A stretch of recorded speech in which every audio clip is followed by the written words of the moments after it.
Happy New Year, everyone, and welcome to another exciting episode of Everything Zen, where we discuss everything in the Zenescope universe, from Jasmine and the Watcher to Robin Hood, Hellchild, and so much more.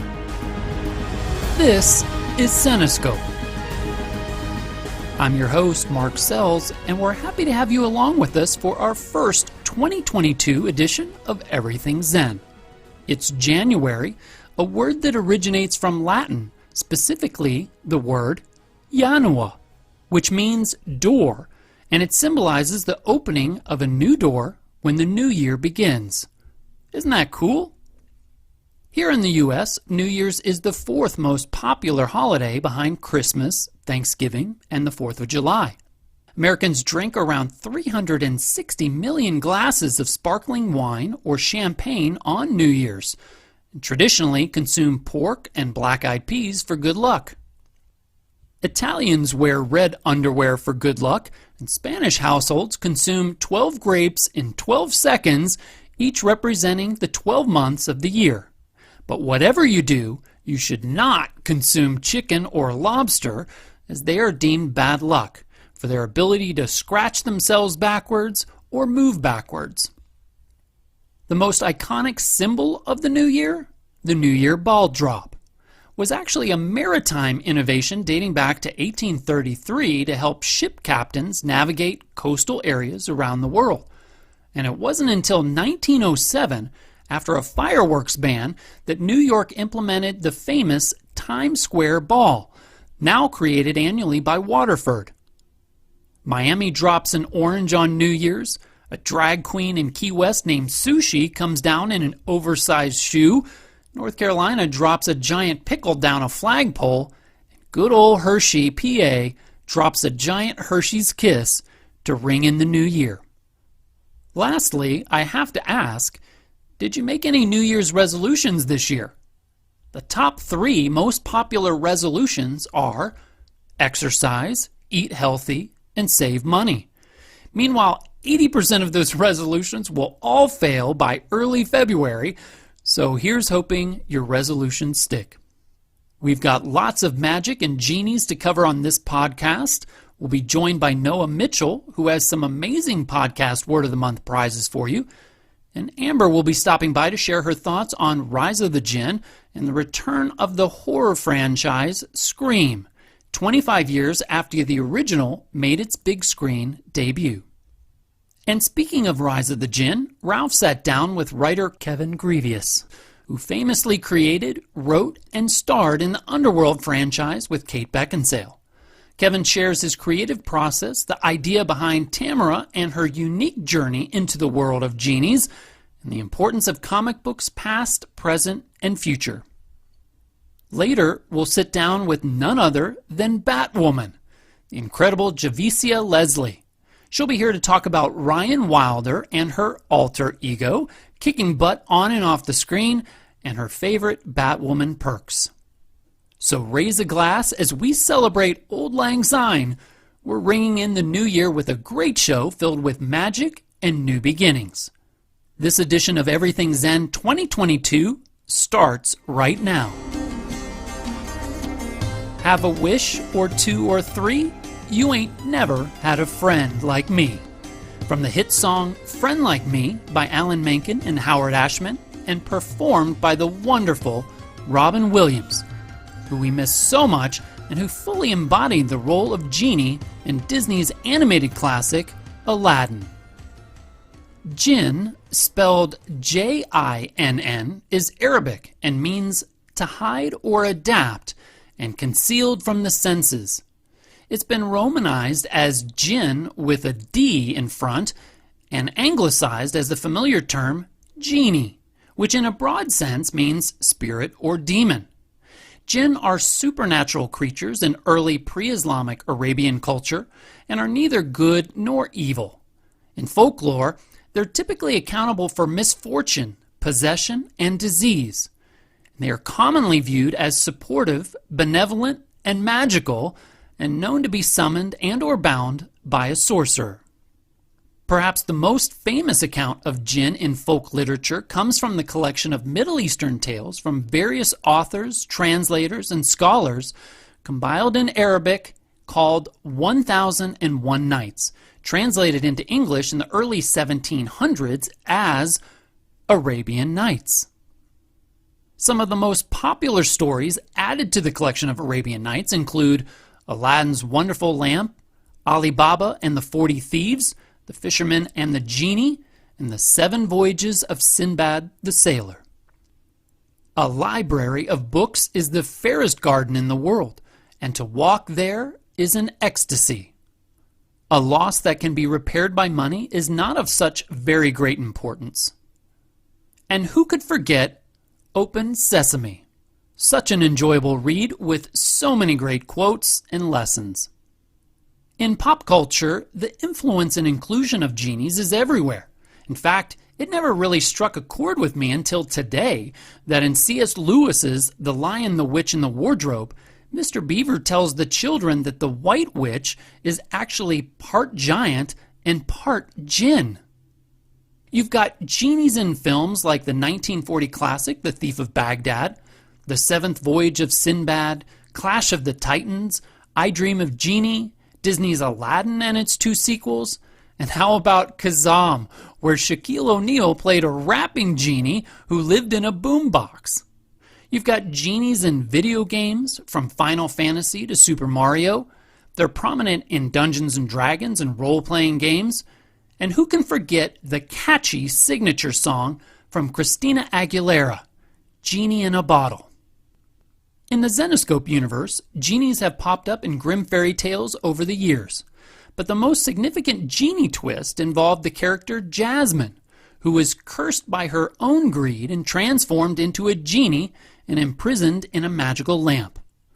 Once she is freed, she confronts her old enemies, hops on her magic carpet, and uses her elemental powers to make the world a safer place. Jasmine made her solo debut in Jasmine, Crown of Kings #1 in May of 2018, and she is a prominent character in Volume 2 of Grim Fairy Tales' Dark Book Saga, which culminated in issue number 50, released in July of last year. Then, in October of 2021, Zenescope fans were introduced to a new genie/hero named Tamara Brazile, the star of Rise of the Djinn. Written by Kevin Grevious with interior artwork by Elmo Bondoc, Rise of the Djinn is about a highly decorated police officer whose husband is murdered by a serial killer she is pursuing.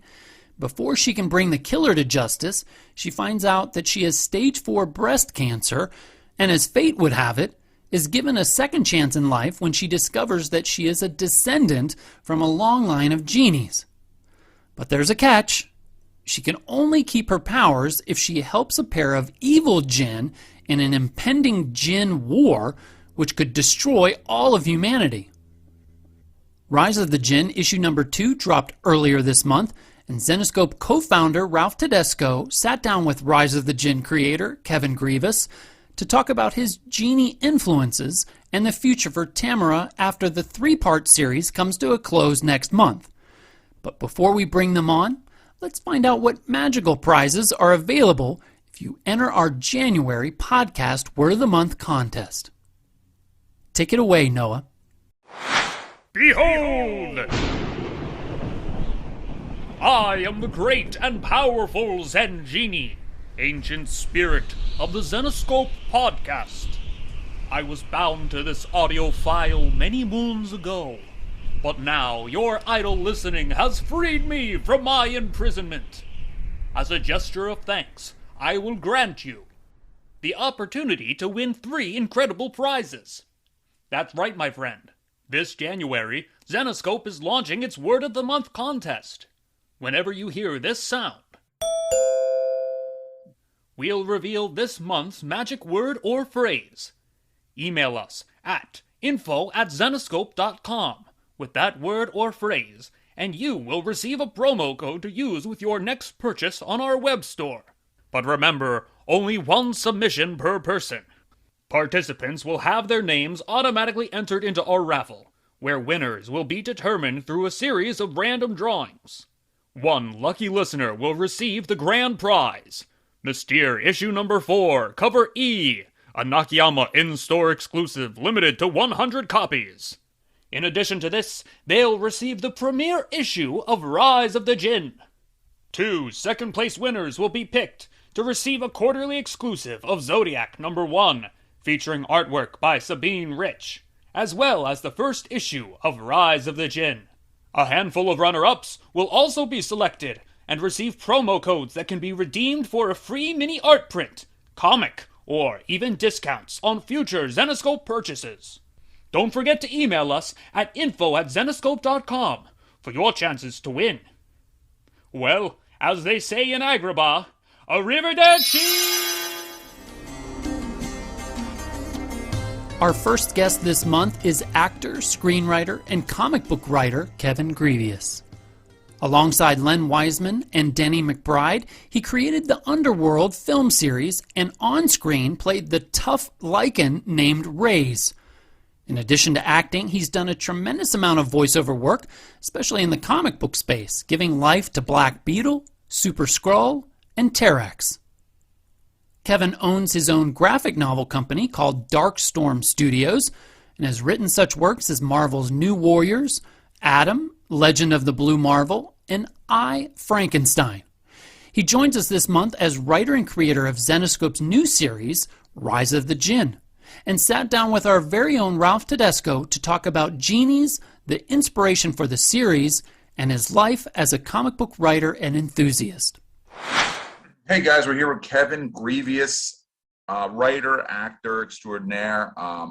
Kevin's been writing Rise of the Djinn, which we're featuring on this month's podcast.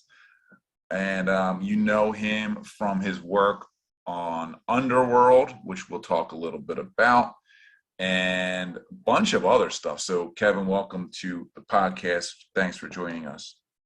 Yeah, thanks for having me, Ralph. Yes, sir. Kev, so first question, since this is a comic book podcast, essentially, we talk everything Zenescope. What age were you when you got into when you first started reading comic books, when you really got into it? I think I was 12. Yeah, I was 12. And, I think my first issue, I think I was a Superman fan at first. Okay. And, who wasn't? Yeah, I was a Superman fan at first before he did something really silly. And I said, well, that's enough of DC. And I switched over to Marvel. And, I've been a Marvel zombie, I guess, ever since. That makes sense. What Marvel books do you read currently, if any? None. I think no. Wait, you know what? You only read Zenescope. Yeah. He only reads Zenescope and Darkstorm. Yeah, you know what? Let me backtrack a little bit. I guess I still go to the comic shop every Wednesday, but I don't really buy. My favorite characters or books have always been Fantastic Four first, then Hulk, and then Thor third. So I looked at the current Hulk, and I'll get the first issue now, maybe the second issue, and then I'll just drop off. Right. Makes sense. It's all about corporatization, and that's what happens when creativity becomes corporatized. It's going to be very, very vanilla, bland, what have you. I've known you for a little while. I'm pretty sure I know you went to college, Howard University in DC. Is that in DC? Yeah, yes, in DC. You were majoring in microbiology, I think, or genetic engineering, or maybe both. Yeah, well, I double majored. I had microbiology and psychology, and I studied genetic engineering in grad school, but I did not complete my master's program. Oh. I just decided to withdraw one day And start.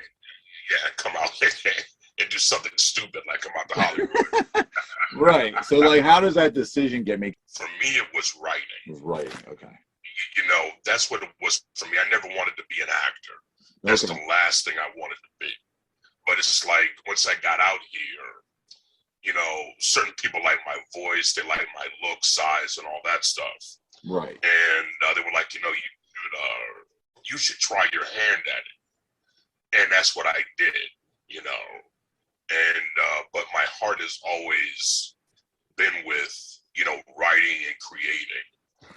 And that's where it stays even now, I want to touch real quick on Underworld and like how did that, I kind of know the story, but for people listening, like how did that come about? Where did that idea originate from? And then, how lucky did you find, I guess the other question, part two of this question would be like, it's so hard to get something you create made as a film.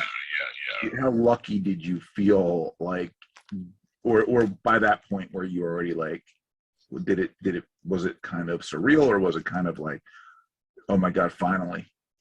It never really got surreal.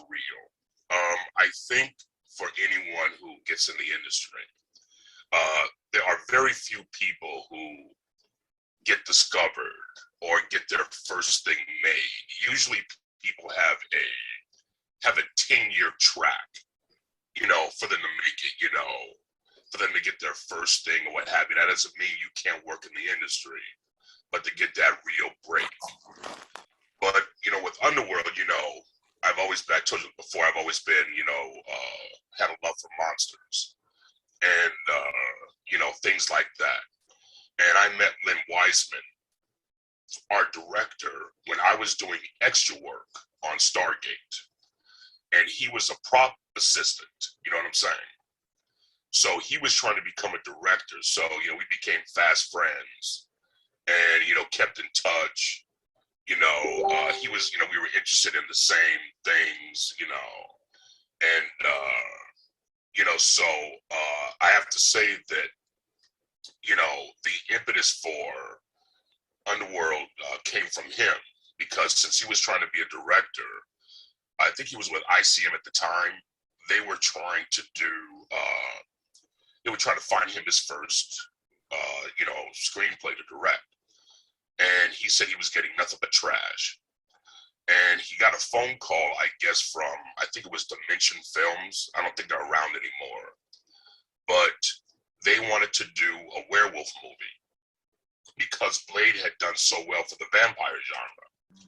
So, like I said, since, we were friends, he called me. He was like, do you have any ideas? And I was like, nope, but give me a minute and I'll think of something. So I actually thought of another idea that he liked. And so we got together and, started banging that out. But I was concerned because, when you get an opportunity with a company, you really shouldn't go in there with just one idea. You have to go in there with at least 2 or 3, maybe even 4. Right. They're not feeling what you're trying to pitch them. Yeah, and then you can pivot. You pivot. Exactly. And we all know the pivot. You see their eyes glaze over, and you're like, "Oh, dude, yeah, but I got this." yeah. But we're laughing. But the truth of the matter is, I've had friends of mine that have done just that, and that's a real short and embarrassing, conversation. Right. Because you go in there and say, well, we have this thing about this, and they're like, oh, we have something different. What else you got? I mean, we have something similar. What else you got? And they're like, yeah, that's it. Right. Yeah. Yeah. And they're like, okay, well, when you get something else, come back and see us. And that second meeting never happens. Never happens. Yeah. And so that can be the only opportunity you get. So when I went over to Lynn's house and we were, basically, going over the story I had hashed out, I said, look, dude, we need another idea just in case, what I just told you guys, happens to us. He says, like, I don't have anything. I said, look, just listen to me. I said, what if we do a Romeo and Juliet story.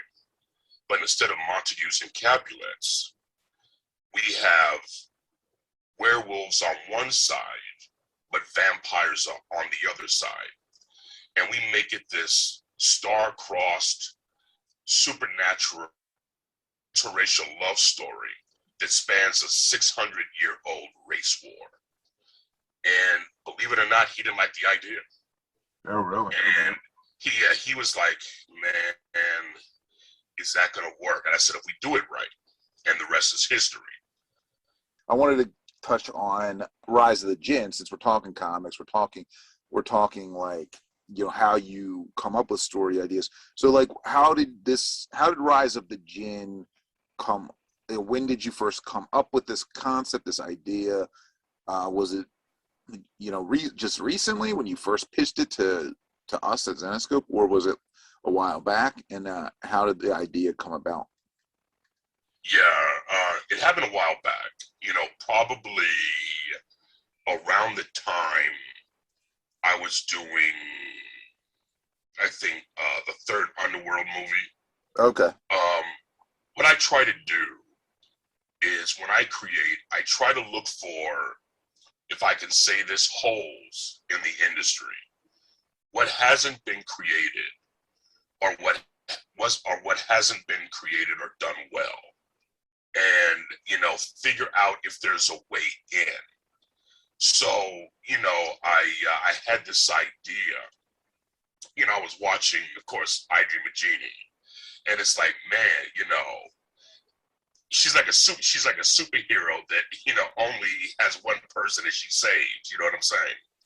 Right. But you could take that concept, you know, and you know, put that in a comic book, but distill it down some, so, you know, it doesn't work exactly the same way, but take the concept of genies or Djinn and kind of make a superhero or character out of that in the real world. What would that look like?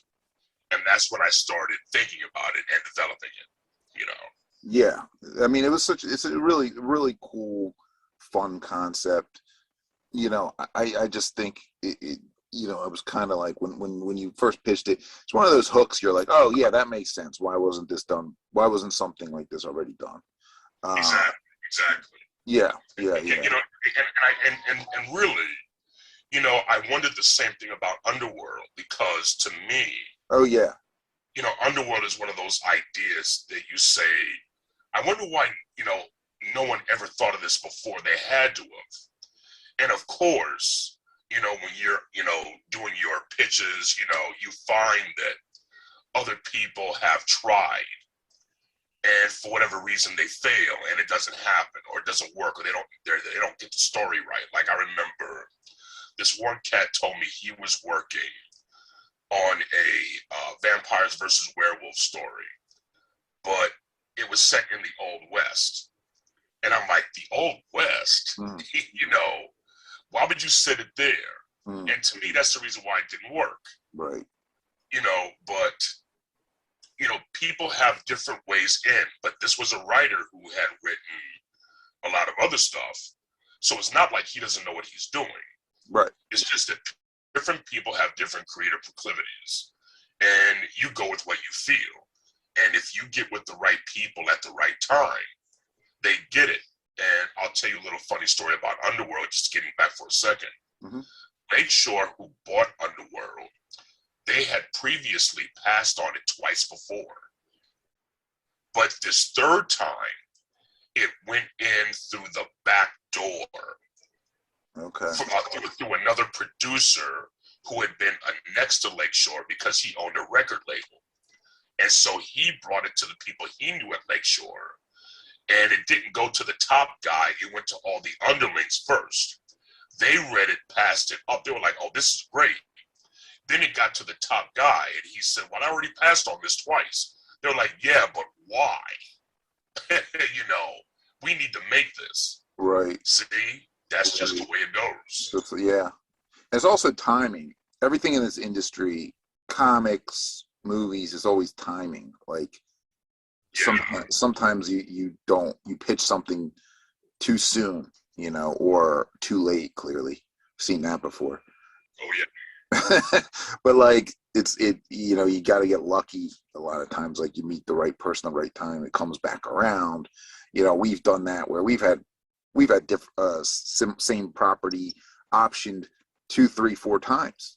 Yeah, see. We've pitched different properties multiple times with different writers. It's kind of insane, and still only have one TV show in 15 years of publishing, 16 years of publishing, one TV show based on our comic. But the next one we get or do, at least we know now, like, oh, here's the mistakes we made there, and like the next one we'll be able to have a little bit more control of and input on. But like that being said, like the timing is so crucial. What real quick, Elmo. I don't know if I'm saying his last name correctly. Bondoc, is it? I'm not sure because I think it's Elmo. Yeah, we don't know for sure because we never talked to him. How you found him, correct? Yeah.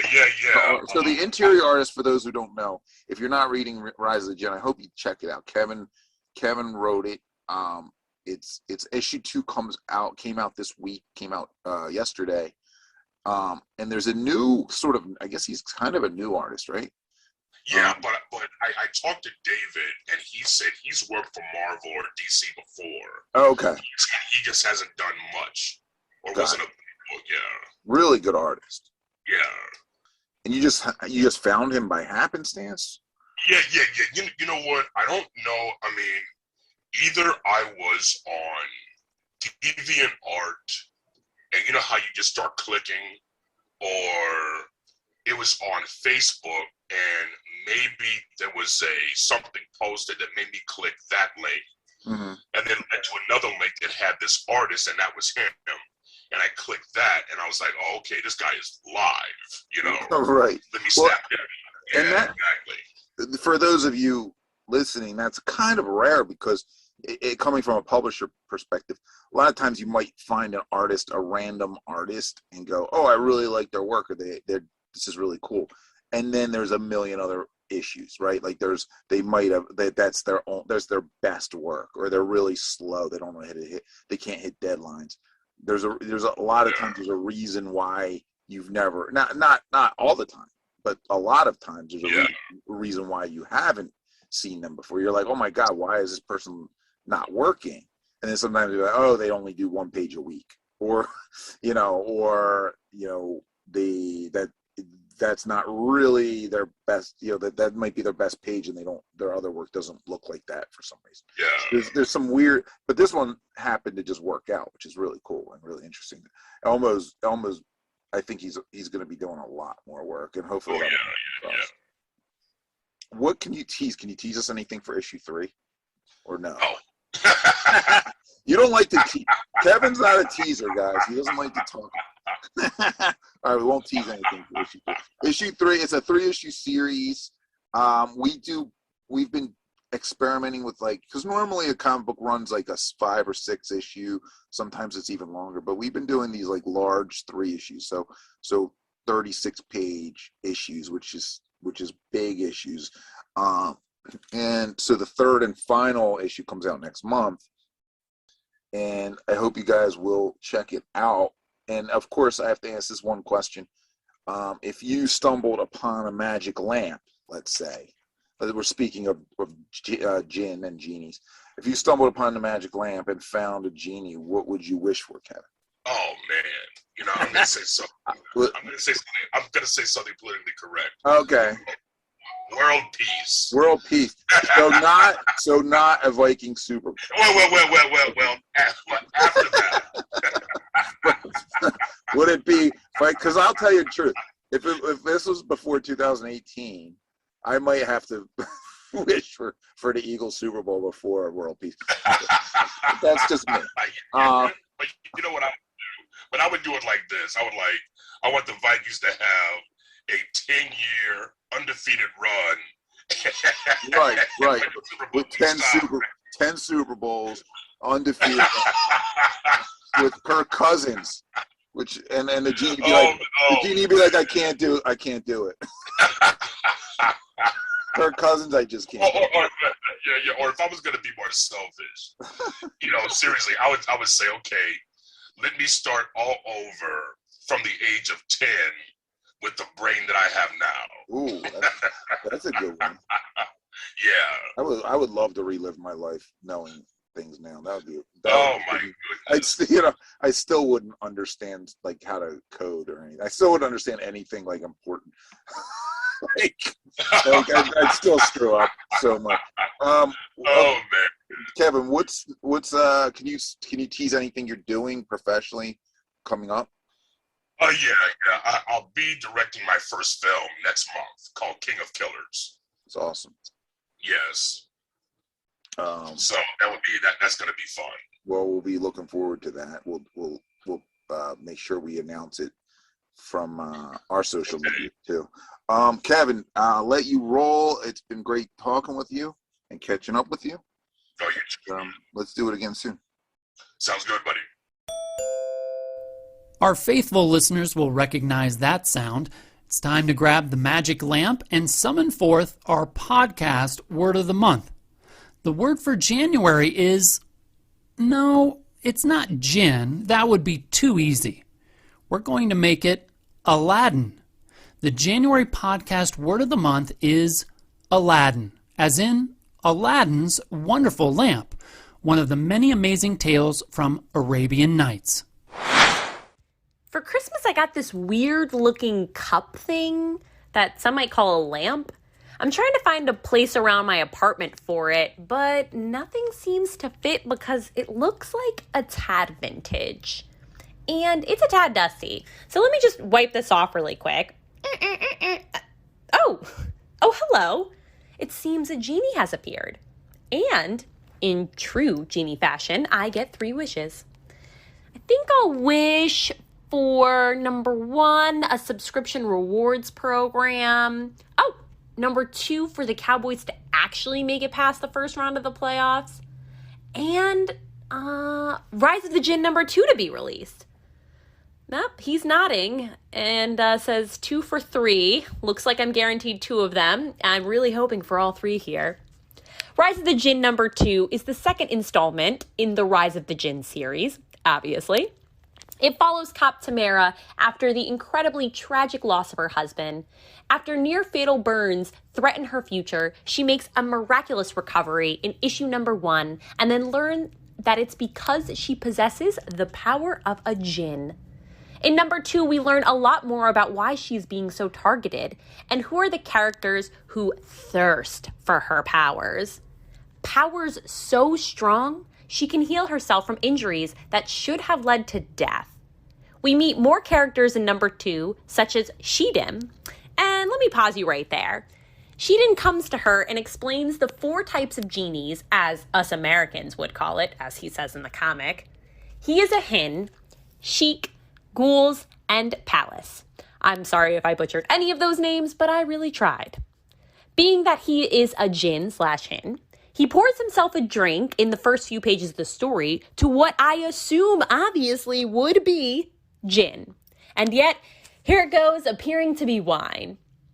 Don't worry, I've requested an answer from the editing team in this insane oversight, and hopefully we'll have some answers shortly. Meanwhile, we learn more about Musara, Carrie, Nassim, and Durst, and get more on their backstory.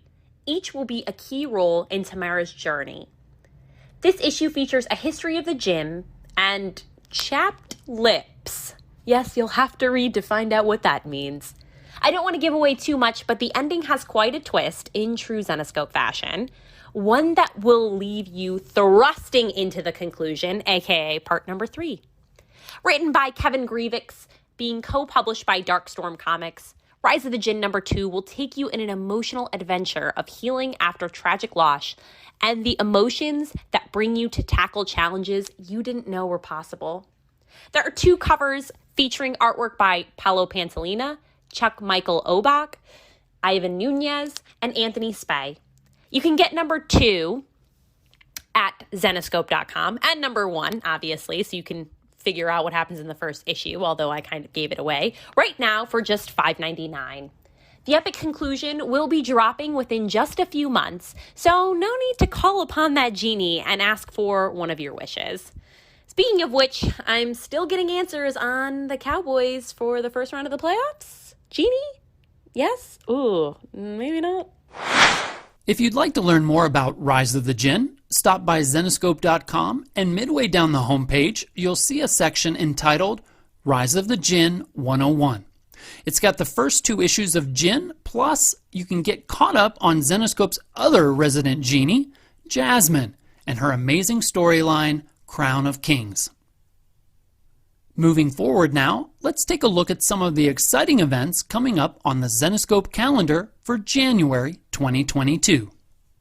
New releases this month on Wednesdays and featured on Amber's New Comic Wednesday series on YouTube and Facebook include a grim spotlight on Hellchild, Robin Hood, Home Sweet Home, Van Helsing and the Return of the League of Monsters Part 2, as well as Grim Fairy Tales Volume 2, Number 56, which has Sky working for the King of Serpents?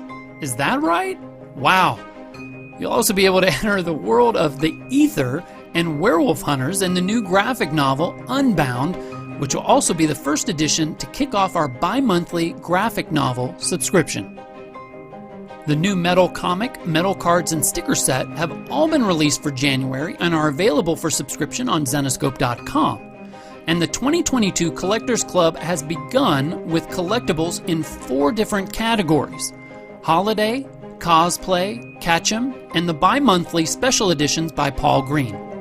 Cosplay this year features some of your favorite board games by Elias Chadzudis. This month, it's Xenopoly. Catchem are collectibles by Sun Kumanaki with a Pokemon theme, and any leftovers outside of subscriptions will be available individually toward the end of the month, along with a few Z-rated showcases. If you're like me and a big fan of Carla Cohen, you'll love her new series of fantasy collectibles, both regular and Z-rated. This month's fantasy is Robin Hood. Carla's series will be available every other month and always releasing on a Fantasy Friday near you. Igor Vitorino is our January featured artist of the month, and that means new art prints, stickers, and metal cards. Igor does tons of covers for us each year, and some absolutely stunning work. If you're not a Zenescope VIP yet, what are you waiting for?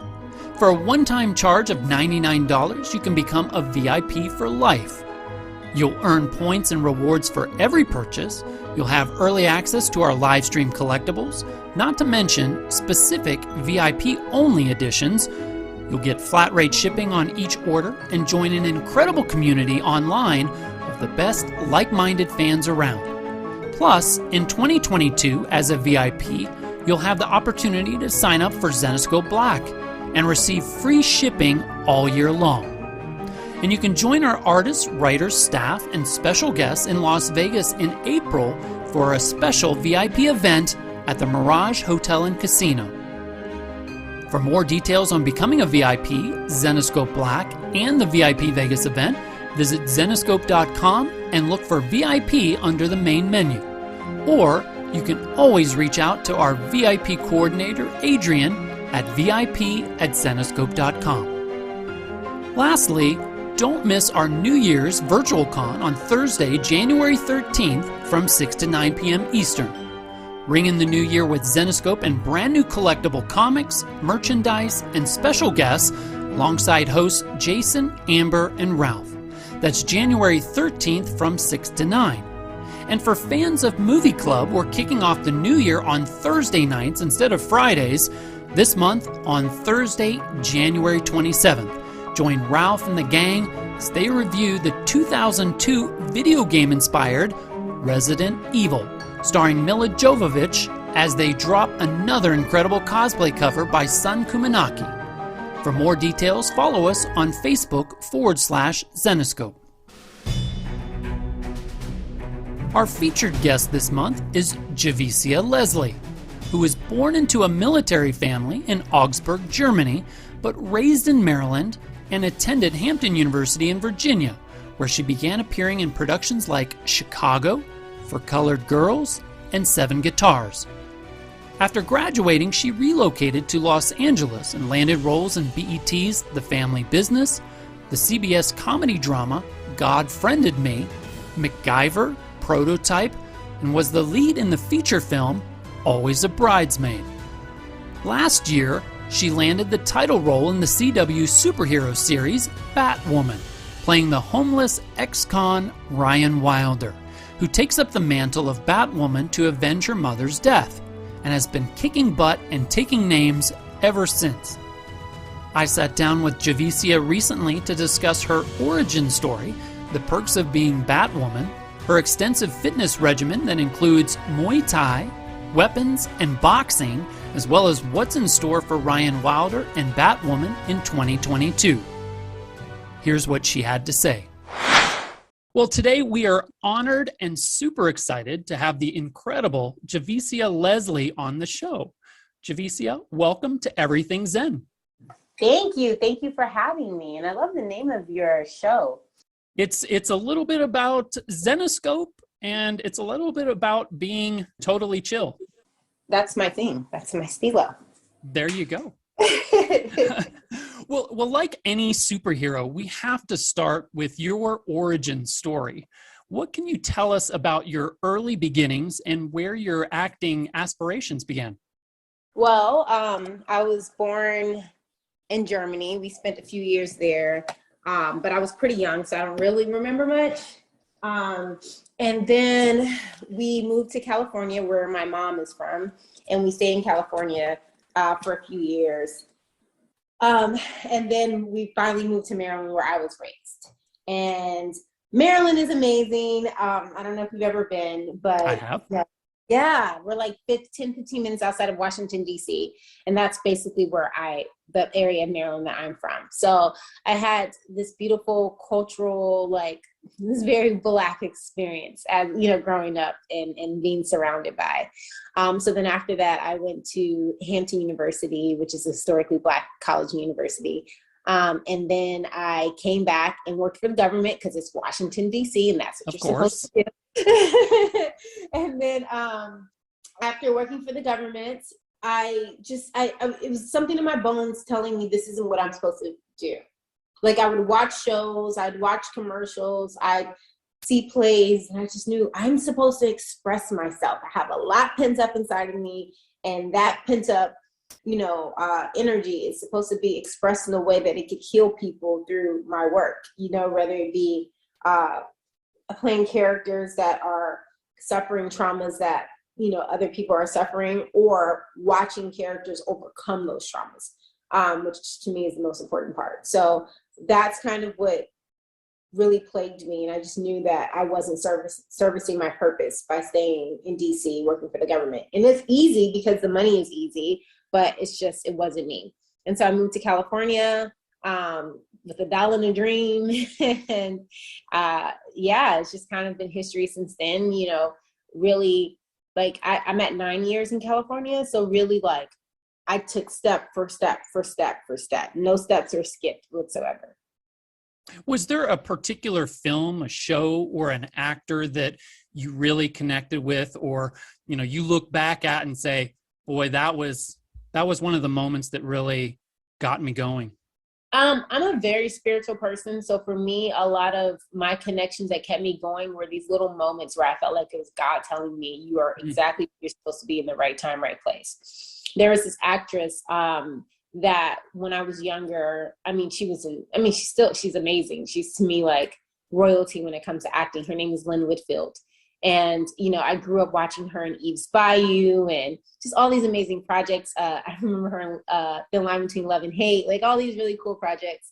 And my mom, who's in the sorority, met her at an event their sorority had. And she said to my mom said to her, my daughter just moved to California to be an actor, so any advice you can give her.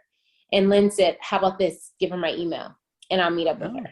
And so my mom gave me her email, and I literally emailed Lynn Whitfield every single day. Every single day. And she never responded. And so then I emailed her weekly. And she never responded. So then I kind of cut it back to once a month. And this was in 2012. So then we fast forward to like 2000 and maybe like 14, 15. I think it was around 2014, 15. Yeah, couldn't have been any later than 15, any earlier than 14. I was really low and I hadn't booked in a while. Really, I hadn't booked anything to me that was substantial. And I was depressed and I was just like questioning whether or not I should keep going, if I should just go back to Maryland. And my friend was having a birthday party and it was my job to get the cake. And I was just like, they would do it for me. Let me get up and get this cake. So I get up. I was living in West Hollywood at the time.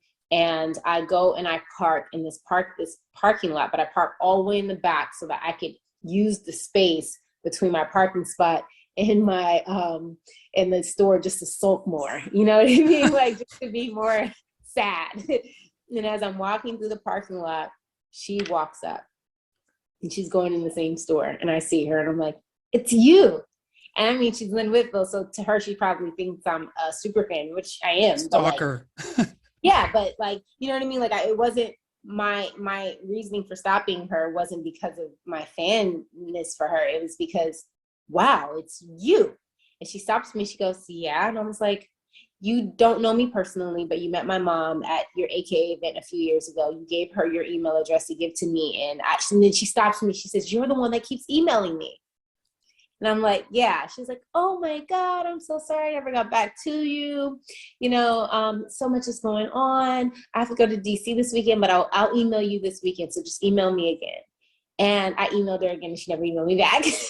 But it was like this moment for me of like God telling me, you are exactly where you're supposed to be. Like I could have not gone to that store. I could have gone to the store just a little bit later. I could have parked in the front of the parking lot instead of the back of the parking lot. There's a million things I could have done instead. And to see one of the first things come around to see something come around that was one of the first things I encountered when I got to LA in 2012, it to me was just like God's way of telling me, just keep going. There's something on the other side of all of this. Just keep going. So yeah. That was your sign. That was my sign. Ryan Wilder read Ghost Kid as a child. Were you into comics growing up? Yeah, I was into Batman. Like I was a huge Batman fan. And yeah, I was into I would have been totally disappointed if you didn't say Batman, by the way. No, you wouldn't. Yeah, I liked Batman comics. I loved Batman movies. I even loved Catwoman. I was a huge Catwoman fan because I'm a huge Eartha Kitt fan. And so just seeing Eartha Kitt do her thing and then Halle do her thing and then, you know, all the queens that have taken that role on do their thing. I've always just loved Gotham. I've always loved the darkness of Gotham. Like to coexist in that kind of world is just really cool to me. The role of Ryan Wilder was created following the departure of Ruby Rose and the disappearance of Kate Kane. And since it was a new character, how much influence do you have in creating and evolving Ryan's persona? I think a lot, honestly. I think that Caroline did an amazing job. Caroline Dries, our show creator, did an amazing job creating this character. And when her and I met, she's the one who laid down the foundation of who this character was. And it just so happened that a lot of what she laid down, I was very similar to. Like, you know, Ryan had this plant that was represented by her mother and her relationship with her mother, and she kept the plant with her. And like, I am anyone that knows me, like I'm a huge plant person. Like I'm surrounded in plants constantly. Like, see, constantly. You are. I'm surrounded in plants constantly. So to have even that small little thing, you know, and then it's just like, as time went on and I started to understand this character more, we had a lot in common. There's a lot that's different, but we had a lot in common. So in developing the character, there are little things that like I asked her about, like, can we add this to kind of help, you know, develop her even more? If she loves this plant and her mother was this like beautiful spirit that took such care of plants and things like that, maybe she's a vegan. Maybe she got that from her mother.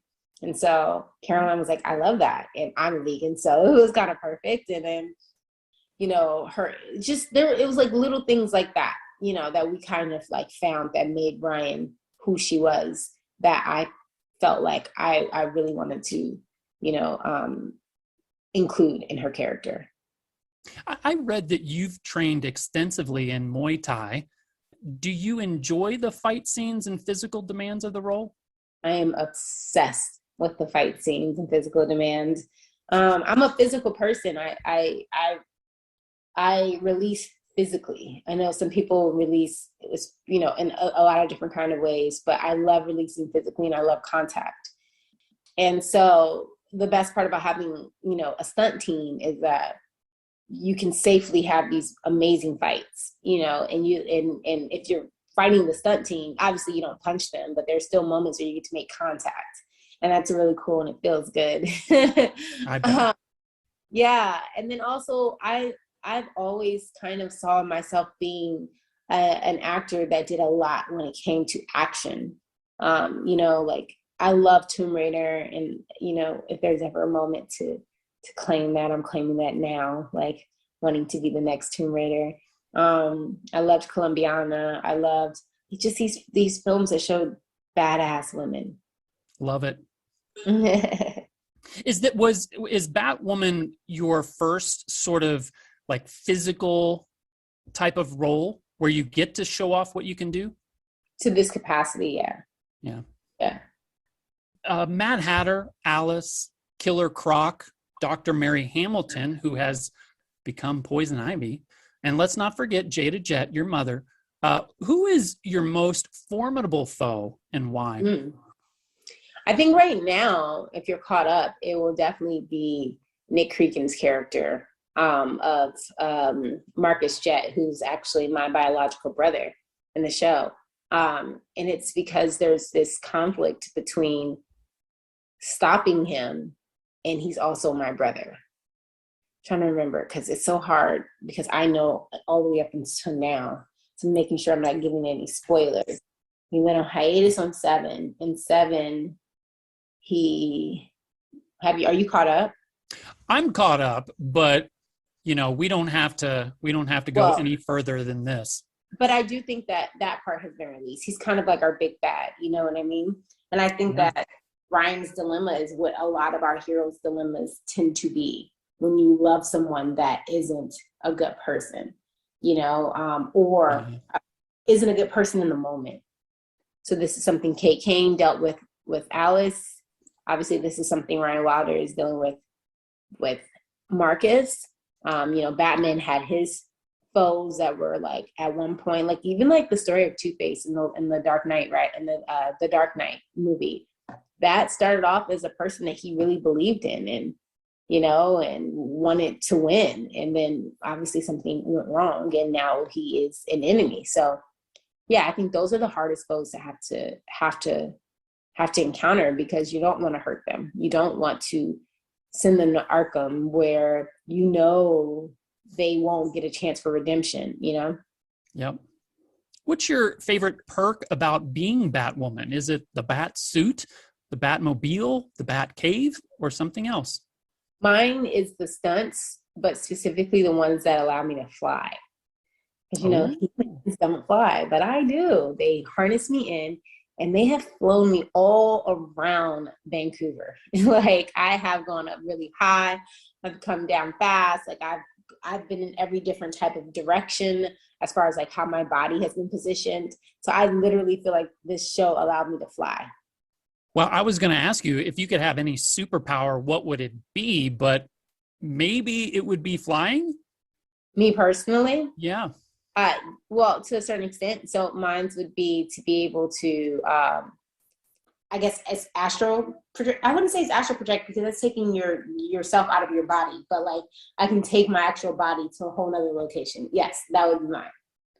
Because I miss my family. Like, it would be so cool to work Monday through Friday, and on Saturday, instead of going through this whole like getting on a plane situation, I can go. I can snap my fingers and end up in Maryland or LA. When it's raining or snowing in Vancouver, exactly. You're in Florida.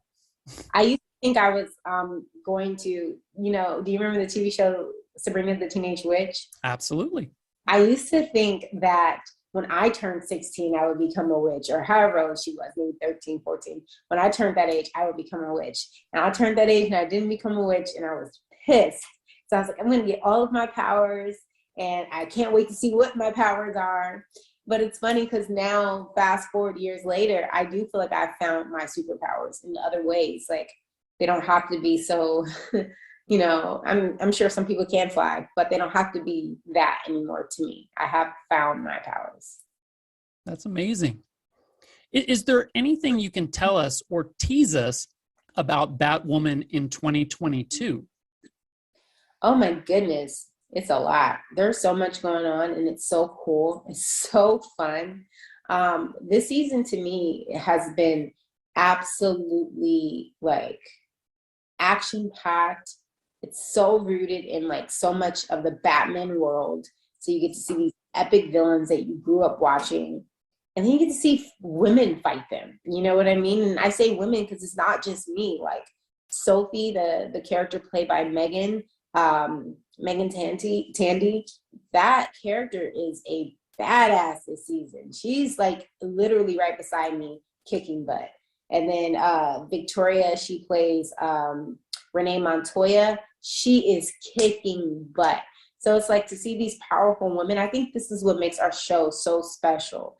You know, we're getting to see these beautiful, powerful women, you know, literally kick butt.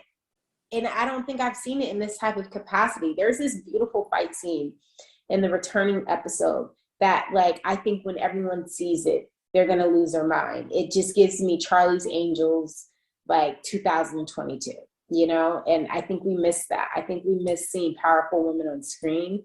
And I'm just really, really excited. It's funny because my cousin sent me this news article that used my name or my picture as an example of women replacing men in powerful roles and how that's becoming toxic to our country. And they use Batwoman as an example. Obviously, they're ignorant because I didn't replace any male. Batman still exists, and Batwoman has always existed for years. But it goes to show how important this type of representation is. Because what that means is, as a little girl, if I'm watching this and I get to watch these beautiful women kick butt and fight for what's right, and not to say that having a male counterpart isn't beautiful and beneficial, but to be able to do it without one and see that they can defend themselves, it's so enlightening and powerful and inspiring. So yeah, I'm just really excited about the second half. I think the second half gives us a lot of that. That's awesome. And that's what Zenescope is all about too, by the way. We are a comic book publisher with the largest cachet of female kick butt heroes in the world. Yes. It's interesting. My partner trains women specifically on self-defense. And with everything going on, we have to be able to prepare ourselves no matter what, because obviously we can't always have someone with us, or we can't always have, like, you know, a little mace spot or whatever you feel like carrying to protect yourself. And so, you know, it's always good to know a few basics to get yourself out of an unsafe situation, you know. And I also hope that our show promotes that. It promotes women realizing that they can physically protect themselves. And maybe they'll start getting into classes, simple self-defense classes that gives them the basics so that they can feel more powerful and empowered when they're walking around by themselves. I love that. My last question for you today, apart from Batwoman, what other projects do you have in the works that you can share and tell us about? Well, Batwoman has taken up a lot of my time because we basically shot 2 seasons back to back. So I couldn't work on anything.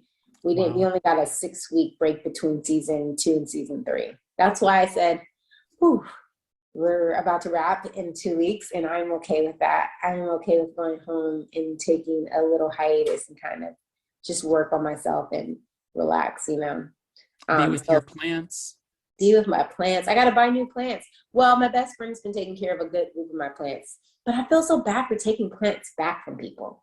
I'm like that. Like, I kind of feel like I should let her have them. But they're my plants. I got to figure it out.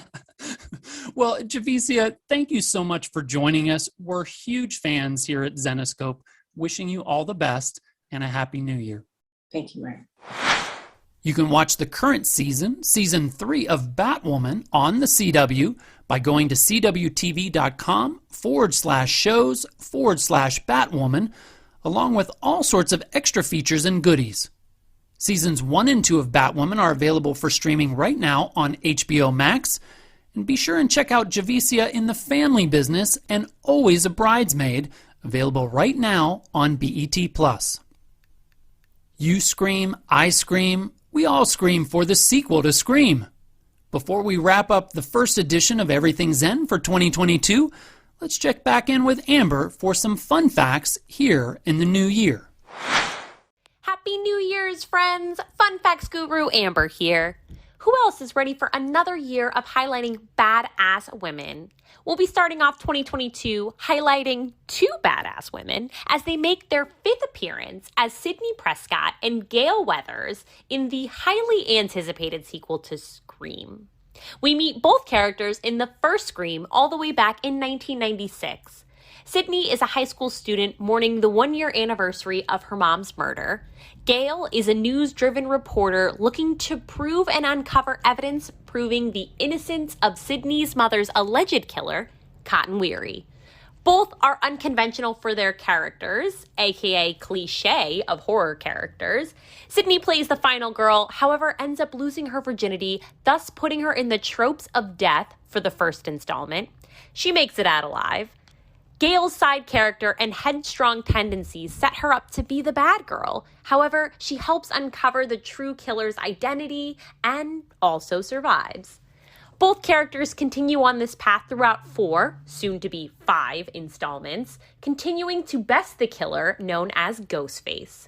Courtney Cox lobbied hard for the role, writing director and horror icon Wes Craven about how she can be a real bitch like Gale was going to be. And Neve Campbell wasn't the studio's first choice, but after Drew Barrymore had another commitment and went for a much shorter but very iconic opening scene, the Party of 5 star got the role.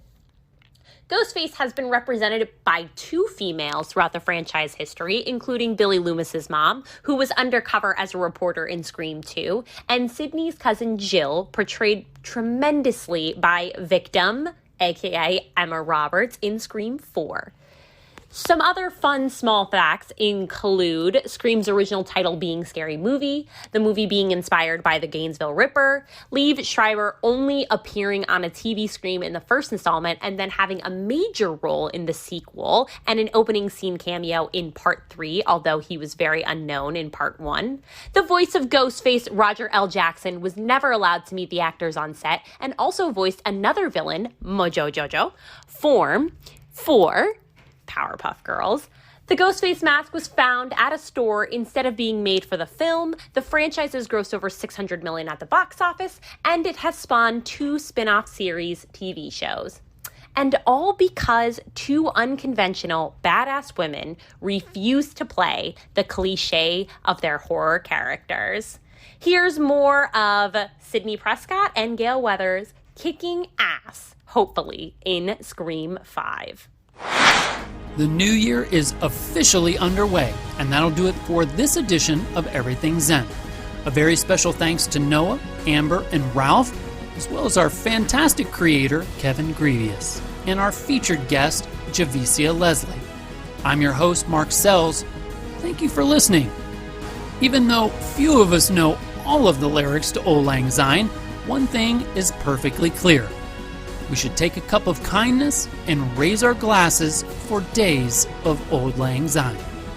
Have a happy, healthy, and prosperous new year, everyone. We'll see you all again next month. Same bat time, same bat channel, right here on Everything Zen.